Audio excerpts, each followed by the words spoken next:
Good afternoon, I'm Wendy Petrie. This is your afternoon news fix for Tuesday, the 9th of September. Police say the officer shot yesterday morning by fugitive Tom Phillips is talking today, but has a long road to recovery. The manhunt for the Marakopa father, which stretched over 4 years, ended yesterday when he was shot dead by police. One of Phillips' children was with him, and the two others were found later 2 kilometres away at a campsite deep in bush. Police Commissioner Richard Chambers visited the injured officer in hospital this morning with Police Minister Mark Mitchell. New Zealand Police will wrap around the support that he needs and his family needs to ensure that he returns to being the police officer that he wants to be. But what the Minister and I saw this morning was very confronting. The Education Minister says it's a shame to see a pay offer for teachers rejected by unions.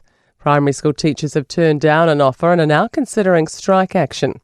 Erica Stanford says it's really disappointing and believes the offer is reasonable. I think the sands keep shifting. To start with it was about pay and now it's not about pay, and I hear Liam Rutherford saying it's about learning support.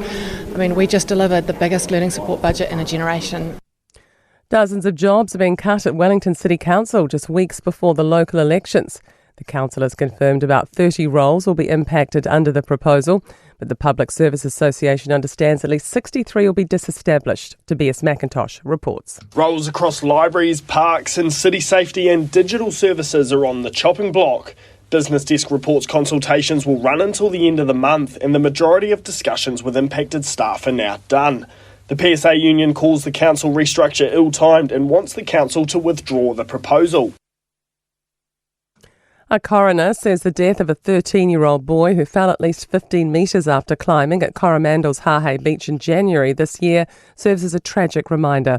Michael Robb says young people can lack full appreciation of the dangers. Kate Rickard has more. Open Justice reports the boy was climbing with a friend at around 7 p.m. and he told her to check every rock to ensure it could hold her weight. She expressed concern about how high they were before he fell past her, and despite efforts by emergency services, the boy died just after 9 p.m. Rob says his death was a tragic accident where an everyday childhood activity went dramatically wrong. New Zealand First policy of compulsory KiwiSaver contributions paired with tax cuts could cost the government up to $28 billion a year in lost revenue. Leader Winston Peters has announced they'll campaign to make KiwiSaver contributions mandatory for employees and employers, rising to 8% and later 10%. Kate Rickard has more. Winston Peters says KiwiSavers and employers will receive tax cuts to cover the increases, but couldn't confirm the exact costs. Data from the Financial Markets Authority reveals the policy would cost the government between $12 billion and $28 billion.